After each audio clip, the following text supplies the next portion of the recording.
देखिएगा, आपको एक एक बात समझाए हैं हम, इसलिए हम बोल रहे हैं कि पूरा देखिएगा। 89 से 93 लंबा है लेकिन बहुत महत्वपूर्ण है आपके लिए, आपके मेंस प्रीलिम्स दोनों के दृष्टिकोण से बहुत महत्वपूर्ण है।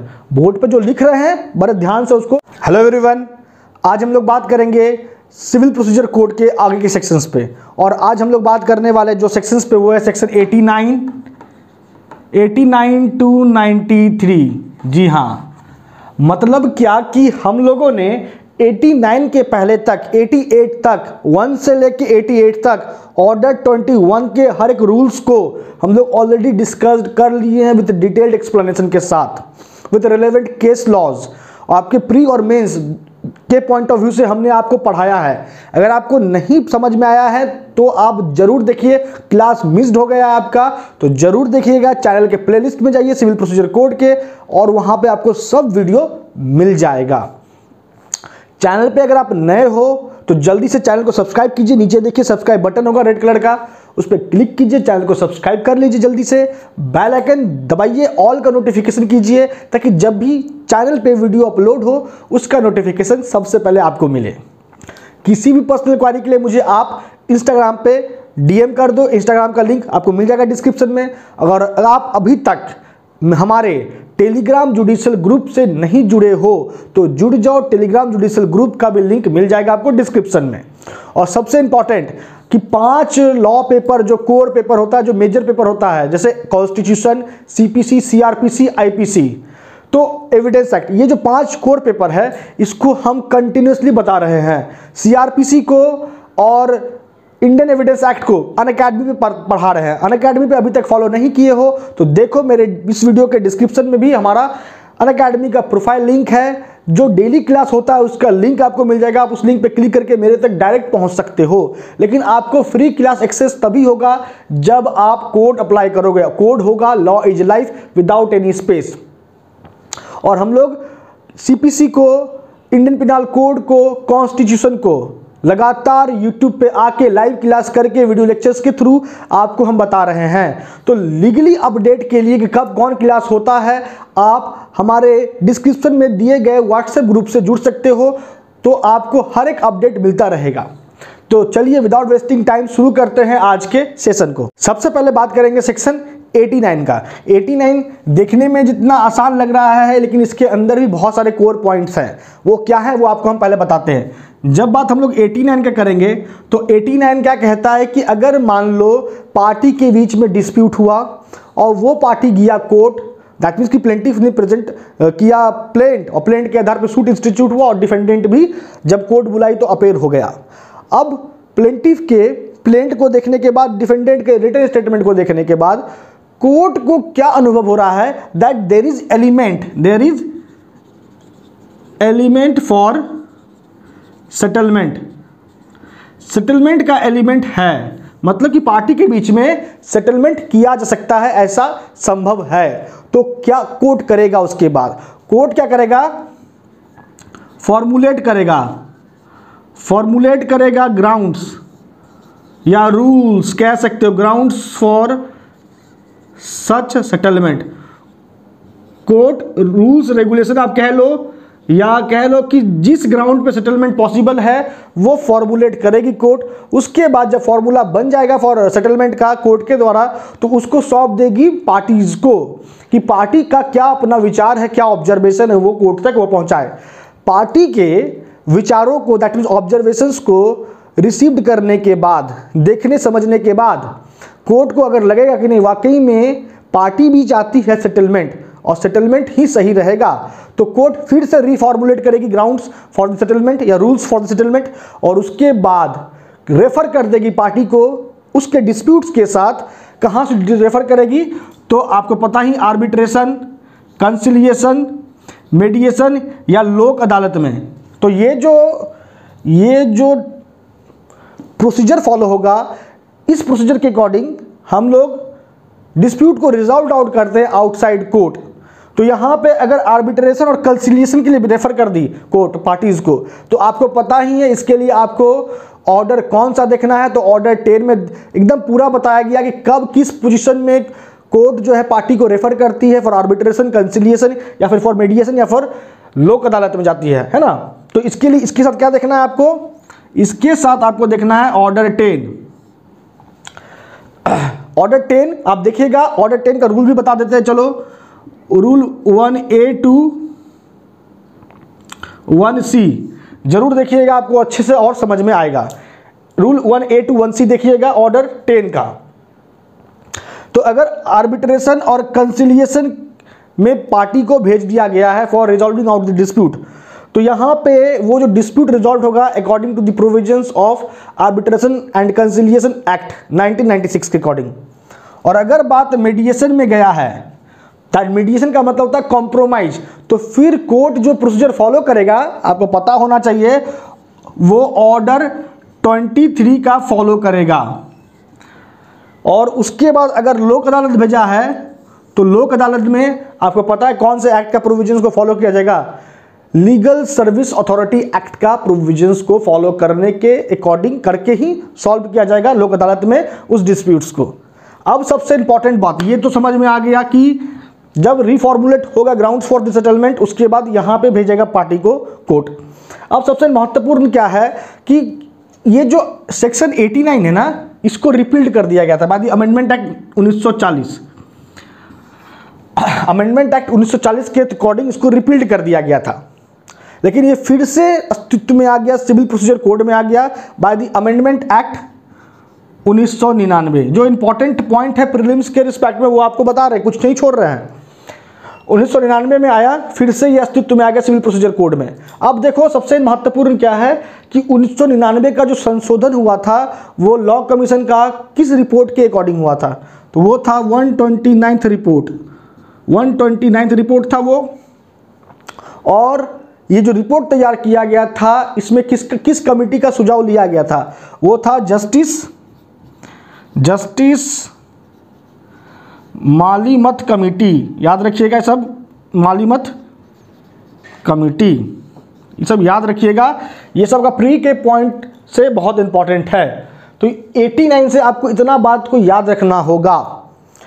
तो ये सब जो आप देख रहे हो आर्बिट्रेशन, कंसिलिएशन, मीडिएशन या फिर लोक अदालत, ये सब क्या है, इस ऑल्टरनेटिव डिस्प्यूट रिजोल्यूशन सिस्टम का एक हिस्सा है। क्या है, ऑल्टरनेटिव डिस्प्यूट रिजोल्यूशन सिस्टम का एक हिस्सा, जिसको आप लोग कहते हो ADRS। Is it clear? तो 89 से आपको इतना बात को याद रखना है। बात करेंगे सेक्शन 90 का। सेक्शन 90 भी बहुत इंपॉर्टेंट है और बहुत यूनिक है।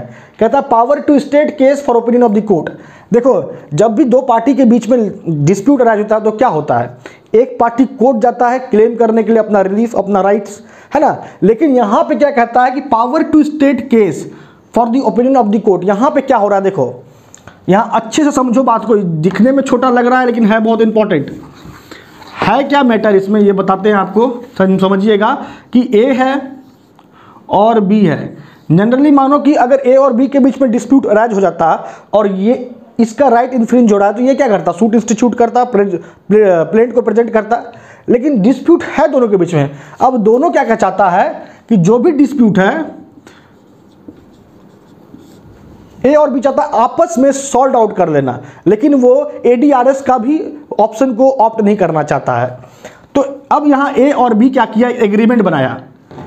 इस डिस्प्यूट को लेकर अगर मूल्यतः बात करोगे तो यहाँ जो डिस्प्यूट है वो रियल डिस्प्यूट नहीं है, पार्टीज के बीच में डिस्प्यूट है, लेकिन रियल डिस्प्यूट नहीं, अपरेंट डिस्प्यूट है।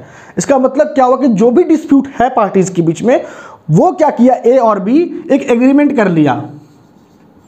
एक एग्रीमेंट कर लिया कि भैया जो भी डिस्प्यूट है हम आपस में सुलझा लेंगे। लेकिन आपस में अगर सुलझाएंगे तो वो तो रिकॉग्नाइज नहीं होगा। तो क्या होता है यहाँ पे कि डिस्प्यूट के रिस्पेक्ट में एग्रीमेंट हुआ और इस एग्रीमेंट को वो प्रेजेंट कर दिया, वो एग्रीमेंट को प्रेजेंट कर दिया कोर्ट में। कहाँ कर दिया, कोर्ट में कर दिया कि कोर्ट जो है इस एग्रीमेंट के आधार पे अपना जजमेंट निर्णय दे। अब यहाँ पे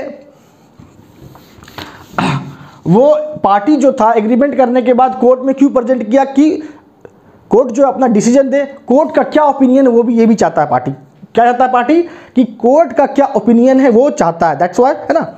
अब देखो यहाँ पे कितना कितना ऑर्डर आपको देखना होगा। सेक्शन 90 के साथ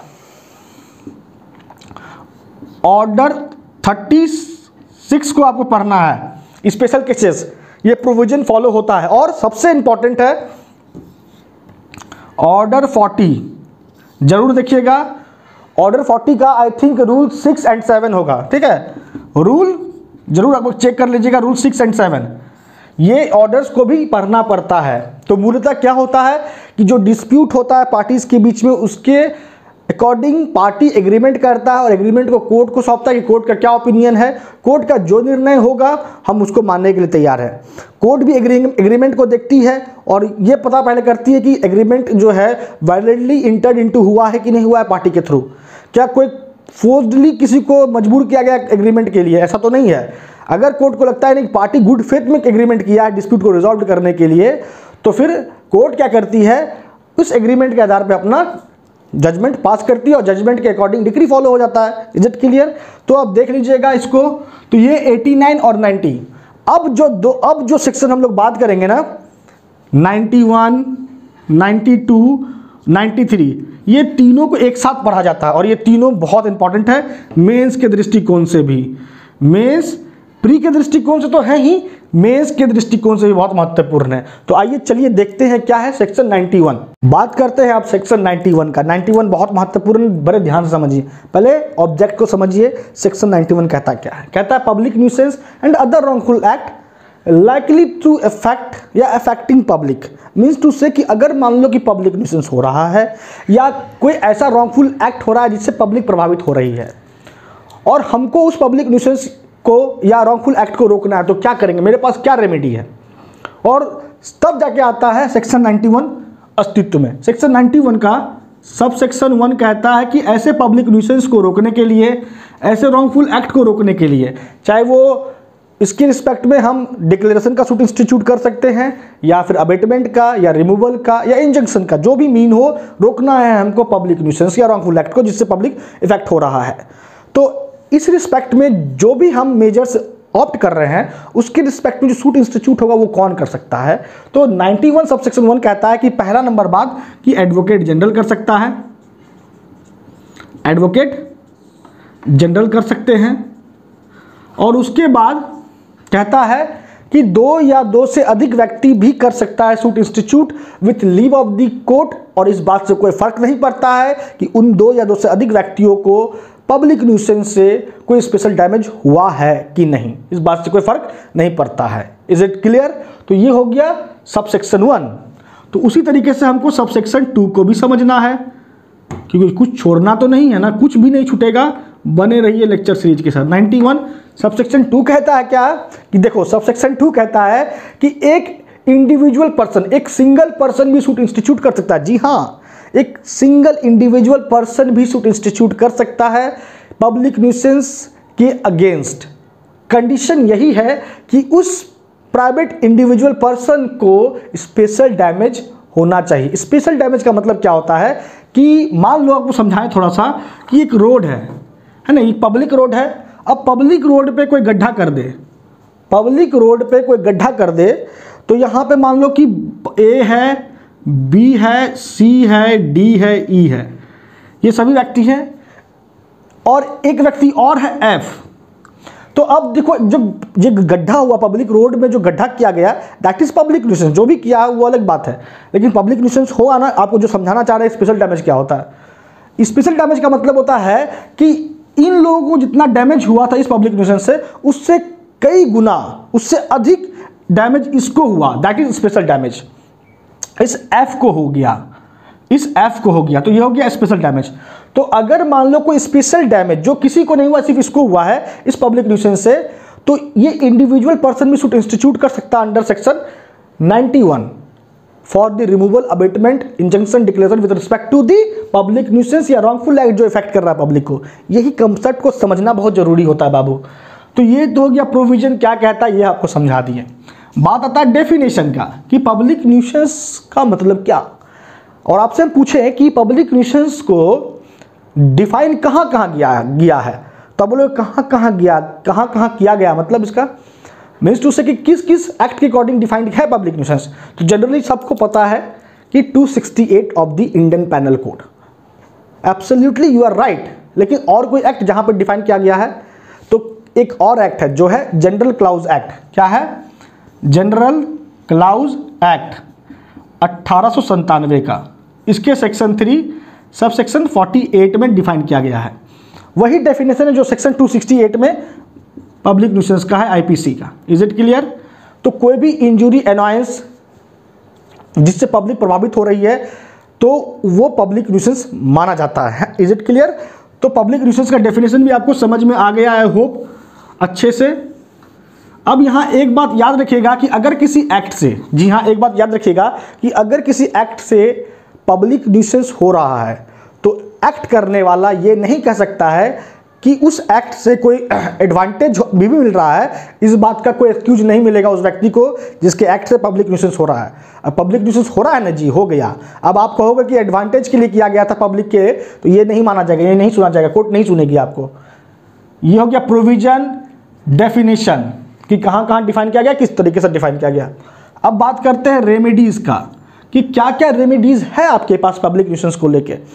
तो आपको तो अभी हम बता दिए कि सिविल लॉ में जो रेमेडी है वो आपको समझ में आ गया कि 91 के अकॉर्डिंग सिविल लॉ में क्या रेमेडीज है। दूसरा है क्रिमिनल लॉ में क्या रेमेडी है। तो क्रिमिनल लॉ के लिए आपको सीआरपीसी की तरफ जाना पड़ेगा, और सीआरपीसी में जो सेक्शन है 133 या 143 के अकॉर्डिंग आप कार्रवाई शुरू कर सकते हो पब्लिक न्यूसेंस के खिलाफ, है ना। जो व्यक्ति पब्लिक न्यूसेंस कर रहा है या जो रॉन्गफुल एक्ट कर रहा है जिससे पब्लिक प्रभावित हो रही है उसके खिलाफ आप सीआरपीसी के सेक्शन 133 या 143 के अकॉर्डिंग कार्रवाई शुरू कर सकते हैं उस व्यक्ति के खिलाफ। Is it clear? अब सवाल आता है कि अगर मान लो हम पब्लिक लॉ का रेमेडी ऑप्ट कर लिए तो क्या अब हम क्रिमिनल लॉ का, माफ करो क्या बोले हम, कि सिविल लॉ का रेमेडी अगर ऑप्ट कर लिए, हम प्रोसीड कर गए अगर 91 के अकॉर्डिंग, तो क्या मेरे पास क्रिमिनल लॉ के अकॉर्डिंग जो मेरे पास रेमेडी अवेलेबल था अगेंस्ट पब्लिक न्यूसेंस, क्या वो हम उस रेमेडी से वंचित हो जाएंगे? ऐसा नहीं है। ये दोनों रेमेडी कंकरेंट है। कंकरेंट का मतलब क्या होता है कि मेरे पास दोनों रेमेडी है। हम चाहे तो सिविल लॉ के अकॉर्डिंग प्रोसीड कर सकते हैं पब्लिक न्यूसेंस के खिलाफ, क्रिमिनल लॉ के अकॉर्डिंग प्रोसीड कर सकते हैं पब्लिक न्यूसेंस के खिलाफ या वो व्यक्ति जो कर रहा है उसके खिलाफ, या हम दोनों लॉ के अकॉर्डिंग प्रोसीड कर सकते हैं उस व्यक्तियों के खिलाफ या उस व्यक्ति या व्यक्तियों के खिलाफ। Is it clear? तो कंकरेंट का मतलब यही होता है, आपको समझना था, बहुत जरूरी था समझाना, बताना, एक एक बात तरीके से महत्वपूर्ण होता है। क्योंकि मेरा ये मानना है कि अगर आप पढ़ते हो ऐसा पढ़ो कि आपसे उस टॉपिक पे कुछ भी सवाल हो ना छूटे ना, और सवाल करने वाला 72 बार आपसे सोचे कि हम किससे सवाल कर दिए, बहुत बड़ा पाप हो गया, सवाल नहीं करना था हमको। अब आता है कि कौन सूट इंस्टीट्यूट कर सकता है अंडर सेक्शन 91।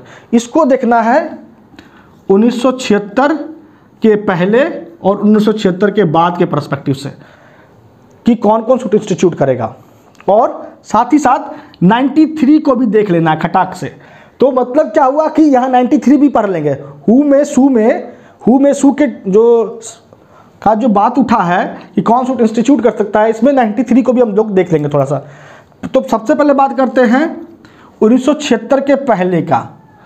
1976 के पहले 1976 संशोधन जो हुआ था सिविल प्रोसीजर कोड में, उसके पहले कौन कौन सूट इंस्टीट्यूट करता था? Advocate general. दूसरा, 2 या 2 से अधिक व्यक्ति, यहाँ पे परमिट लेना पड़ता था एडवोकेट जनरल का, और ये जो एडवोकेट जनरल के परमिट पे 2 या 2 से अधिक व्यक्ति सूट इंस्टीट्यूट कर रहे हैं, इनको कहा जाता था रिलेटर्स। क्या कहा जाता था? रिलेटर्स। ये भी सूट इंस्टीट्यूट कर सकते थे, लेकिन बदलाव आ गया 1976 के संशोधन के बाद। अब यहाँ पे होने लगा क्या कि अब एडवोकेट जनरल सूट इंस्टीट्यूट कर सकता है, 2 या 2 से अधिक व्यक्ति भी सूट इंस्टीट्यूट कर सकता है।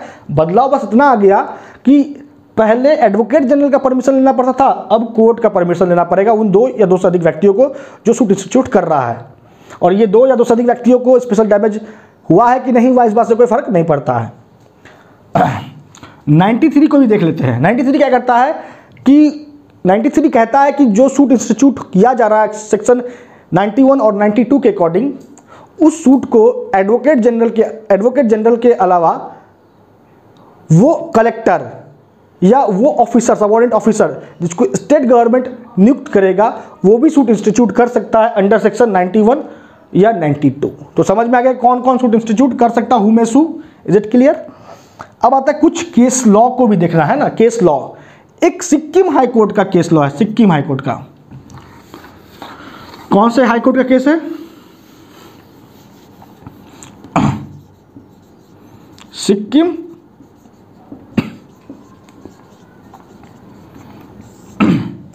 देखिए सिक्किम हाईकोर्ट का केस है। सिक्किम हाईकोर्ट का केस है, वो केस लॉ लिखिए, ITC versus Shri मोक्टन, Shri Krishna मोक्टन, Shri Krishna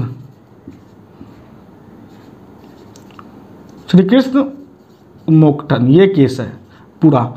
ITC versus Shri Krishna मोक्टन का केस। इस केस में कहा गया कि पब्लिक न्यूसेंस में जो अनाउंस हो रहा है, इंजरी हो रहा है, अगर वो स्मोकिंग से हो रहा है, धुआं से हो रहा है, तो वो पब्लिक न्यूसेंस के कैटेगरी में नहीं आएगा। मतलब कि जिस पब्लिक न्यूसेंस के बारे में 268 में बताया गया है कि इंजरी अनाउंस पब्लिक को होना चाहिए, तो हम पब्लिक न्यूसेंस कर देंगे उस इंजरी अनाउंस को जिससे कि पब्लिक प्रभावित हो रही है। लेकिन यहाँ पे सिक्किम हाईकोर्ट कहती है इस केस में कि अगर पब्लिक को परेशानी हो रही है, तो कितना विचलित अजीब टाइप का जजमेंट है सिक्किम हाईकोर्ट का, कि सिक्किम हाईकोर्ट कहती है कि अगर वो धुआं से हो रहा है, धुआं से अगर हो रहा है इंजरी अनाउंस पब्लिक को, तो वो पब्लिक न्यूसेंस नहीं माना जाएगा। ये था, एक ही केस है जो आया था सामने में, जो इंपॉर्टेंट भी है, जो आपको बताना जरूरी था। ये जजमेंट सिक्किम हाईकोर्ट का था। ये इतना ज़्यादा रिलेवेंट तो नहीं है, लेकिन एक ही जजमेंट है इससे जुड़ा हुआ जो आपको बता दिए हम। Is it clear? बाद में ऐसा बहुत सारे जजमेंट आया जिसमें सुप्रीम कोर्ट बोली नहीं, अगर ऐसा होगा तो इतना फैक्ट्री जो खुला हुआ है उसका जो धुआं जा रहा है उससे भी तो लोग प्रभावित हो रहा है, तो क्या वो पब्लिक न्यूसेंस नहीं माना जाएगा? वो माना जाएगा। ठीक है, वो उसके बाद बहुत सारा जजमेंट आया जिसमें बोला गया कि सिक्किम हाईकोर्ट का जजमेंट सही नहीं था, लेकिन जो जजमेंट था वो याद रखिएगा क्या था और क्या कहा गया था। ITC वर्सेस श्री कृष्ण मोक्टन का केस में सिक्किम हाईकोर्ट का। तो ये हो गया सेक्शन 91 से आपको इतना सारी बातों की जानकारी। अब आगे देखिए क्या कहता है सेक्शन 92। बात अगर सेक्शन 92 का करते हैं तो सेक्शन 92 क्या कहता है? पब्लिक चैरिटी मीन्स से पब्लिक ट्रस्ट। पहले तो स्कोप को समझिएगा। स्कोप क्या है कि अगर मान लो सेक्शन 92 कह रहा है कि अगर कोई पब्लिक ट्रस्ट का निर्माण हुआ है, चाहे वो रिलीजियस पर्पस के लिए हुआ हो, चाहे वो चैरिटेबल पर्पस के लिए हो, अगर ऐसे ट्रस्ट का ब्रीच हुआ तो उसके खिलाफ क्या रेमेडी है ये भी बताया गया है सेक्शन 92 में। और सूट इंस्टीट्यूट कौन कौन कर सकता है ये भी बताया जा रहा है। मतलब कि आपको रिलीफ मिलेगा अगर ब्रीच हुआ है पब्लिक ट्रस्ट। तो ये उद्देश्य है, ये स्कोप है सेक्शन 92 का। तो सबसे महत्वपूर्ण सवाल कि कौन सूट इंस्टीट्यूट कर सकता है, हु मे सू, ये ऑलरेडी हम लोग पढ़ चुके हैं सेक्शन 91 में कि अगर सेक्शन 91 में जो पढ़े थे जो सूट इंस्टीट्यूट कर रहा है वही व्यक्ति सेक्शन 92 में भी सूट इंस्टीट्यूट कर रहा है। जैसे एडवोकेट जनरल 92 के अकॉर्डिंग भी सूट इंस्टीट्यूट कर सकता है, और 2 या 2 से अधिक व्यक्ति with permission of the court suit institute कर सकते हैं against the breach of the trust under section 92। अब आपको यहाँ पे 1976 का जो संशोधन हुआ था उसको भी ध्यान रखना है। 1976 का जो संशोधन हुआ था सिविल प्रोसीजर कोड में, उसके पहले तक ये जो व्यक्ति है 2 या 2 से अधिक जो सूट इंस्टीट्यूट कर रहे हैं, इनको एडवोकेट जनरल का परमिशन का आवश्यकता पड़ता था और इनको तब कहा जाता था रिलेटर्स। लेकिन 1976 के बाद कोर्ट का अनुमति से ही सूट इंस्टीट्यूट होगा against breach of such public charities. अब यहां पर जब बात हो रहा है तो ये भी 93 को भी ध्यान रखिएगा। 93 क्या कहता है कि जो पावर एडवोकेट जनरल को मिला है ना 91 और 92 से, हर वो पावर कलेक्टर को भी होगा, कलेक्टर का सबऑर्डिनेट को भी होगा जो अपॉइंट होगा स्टेट गवर्नमेंट के द्वारा। हर वो पावर जो एडवोकेट जनरल को है 91 और 92 में, वो पावर कलेक्टर और उसके सबऑर्डिनेट को भी है जो अपॉइंट हुआ है स्टेट गवर्नमेंट के द्वारा। तो कलेक्टर और सबऑर्डिनेट भी सूट इंस्टीट्यूट कर सकता है अंडर सेक्शन 91 और 92। पॉइंट को नोट कीजिएगा इस बात को। आगे जो पढ़ेंगे 93 उसमें एक और बात है जो बता देंगे आपको। उद्देश्य क्या है सेक्शन 92 का? What is the object of section 92? Object बहुत ही सिंपल सरल है कि पब्लिक ट्रस्ट का जो निर्माण हुआ, चाहे वो रिलीजियस पर्पस के लिए हुआ हो, चाहे वो चैरिटेबल पर्पस के लिए हुआ, उसका गलत इस्तेमाल नहीं होना चाहिए, मिसयूज नहीं होना चाहिए उसकी इनकम का, या फिर कोई हरास नहीं कर सके ऐसे ट्रस्ट को। इसलिए क्या किया गया कि व्यक्ति 2 या 2 से अधिक जब सूट इंस्टीट्यूट करते हैं, कोई फ्रिवोलस या वैक्सियस सूट इंस्टीट्यूट करते हैं, ऐसा ना हो सके इसके लिए क्या किया गया है? कंडीशन इंपोज कर दिया गया है कि इन व्यक्तियों को पहले कोर्ट से परमिट लेना पड़ेगा, तभी ये एलिजिबल होंगे पब्लिक ट्रस्ट के खिलाफ सूट दर्ज करने के लिए, इस ग्राउंड पे कि ब्रीच हुआ है ट्रस्ट का, इस ग्राउंड पे। Is it clear? उद्देश्य समझ में आया कि हरासमेंट से बचाना है पब्लिक ट्रस्ट को, ये मेन उद्देश्य है। और साफ तौर पे एक केस था, याद रखिएगा, आर वेणुगोपाल नायडू। क्या केस है? R Venugopal Naidu versus Venkatarayalu Naidu. R Venugopal Naidu versus Venkatarayalu Naidu के केस में सुप्रीम कोर्ट कही थी सीधा तौर पे कि अगर कोई पब्लिक ट्रस्ट है उसी पे अप्लाई होगा सेक्शन 92। इस बात से कोई फर्क नहीं पड़ता है कि अगर कोई प्राइवेट ट्रस्ट निर्माण हुआ है, उसका निर्माण किया गया किसी रिलीजियस या चैरिटेबल पर्पस के लिए, तो उस प्राइवेट ट्रस्ट पे अप्लाई नहीं होगा सेक्शन 92, सिर्फ और सिर्फ पब्लिक ट्रस्ट पे अप्लाई होगा।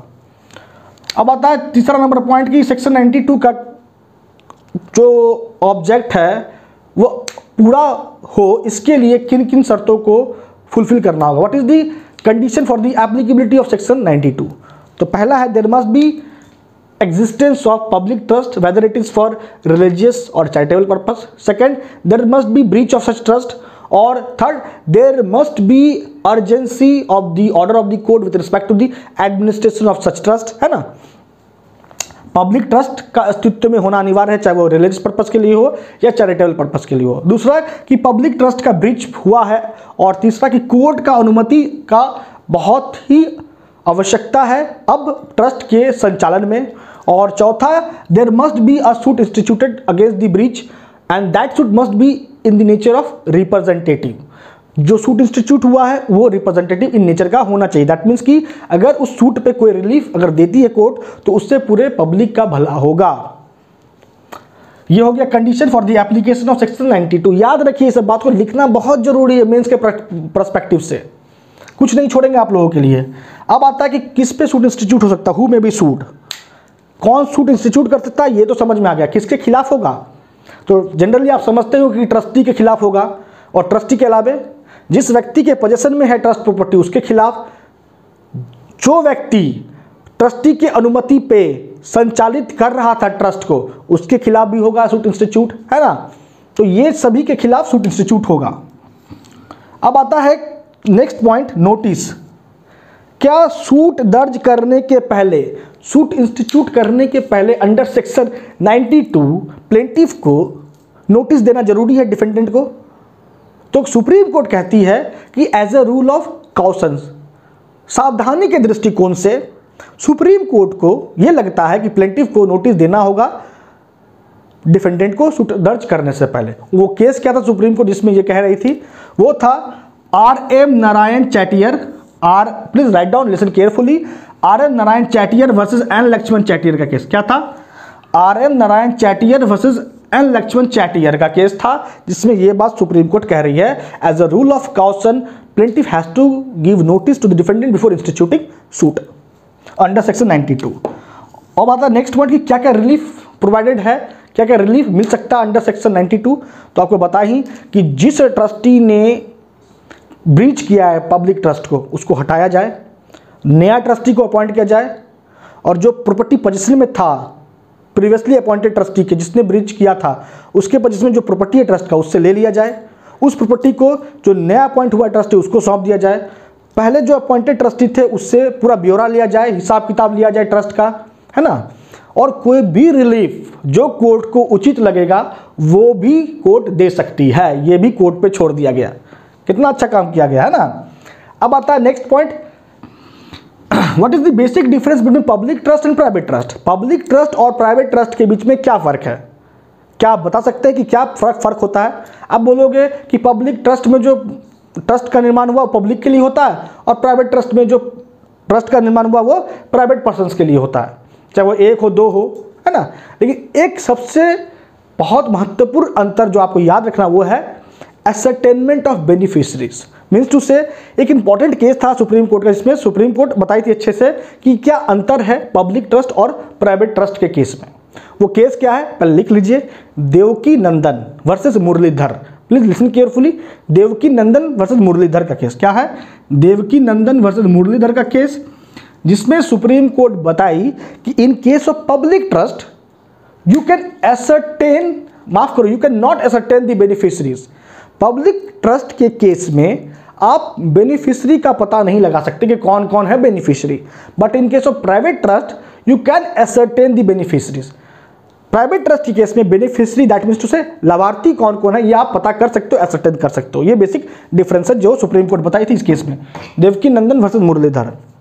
और लास्ट पॉइंट है doctrine of cy-pres. Doctrine of cy-pres का मतलब क्या होता है, ये बेसिकली एक कंप्लीट चैप्टर आपको मिल जाएगा मुस्लिम लॉ में। तो साइप्रस का मतलब होता है नियरली एज पॉसिबल। अब ये जो डॉक्ट्रिन है इसको सीपीसी में कब लाया गया है, और वो स्पेशली बात करें सेक्शन 92 में कब लाया गया है, तो वो लाया गया है सिविल लॉ अमेंडमेंट एक्ट 1972 के द्वारा। किन संशोधन के द्वारा? सिविल लॉ अमेंडमेंट एक्ट 1972 के द्वारा। और इस अमेंडमेंट के द्वारा सब सेक्शन 3 जोड़ा गया था 92 में। सेक्शन 92 में सब सेक्शन 3 जोड़ा गया, और यही जो सब सेक्शन 3 है ये डील करता है डॉक्ट्रिन ऑफ साइप्रस से। डॉक्ट्रिन ऑफ साइप्रस का मतलब क्या होता है, nearly as possible means to say कि जिस उद्देश्य के लिए ट्रस्ट का निर्माण हुआ था, अगर वो ट्रस्ट नहीं हो रहा है पूरा, तो उससे मिलता जुलता कोई जो उद्देश्य होगा उसको पूरा किया जाएगा पब्लिक ट्रस्ट के इनकम से या पब्लिक ट्रस्ट से। Is it clear? और एक केस लॉ भी याद रखिएगा सुप्रीम कोर्ट का, जो था Ratilal versus State of Bombay का था। क्या था?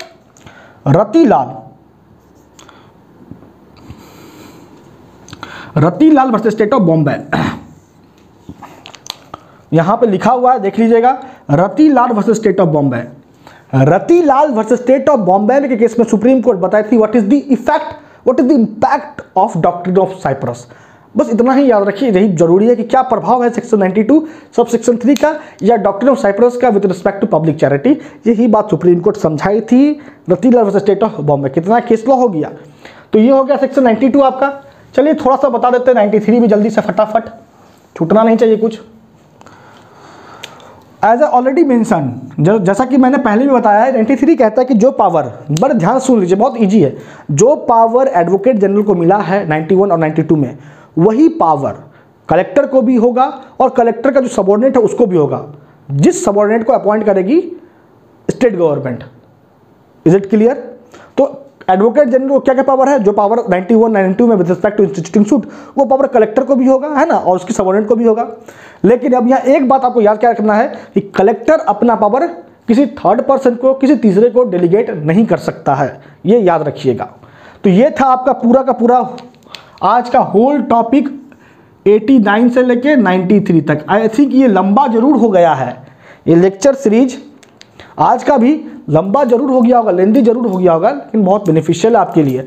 इसको ध्यान से पूरा देखिएगा, आपको एक एक बात समझाए हैं हम, इसलिए हम बोल रहे हैं कि पूरा देखिएगा। 89 से 93 लंबा है लेकिन बहुत महत्वपूर्ण है आपके लिए, आपके मेंस प्रीलिम्स दोनों के दृष्टिकोण से बहुत महत्वपूर्ण है। बोर्ड पे जो लिख रहे हैं बड़े ध्यान से उसको आप अपने कॉपी में, अपने नोटबुक में जरूर लिख लीजिएगा, आपका एक रिवीजन के लिए आपके पास एक मटेरियल भी हो जाएगा।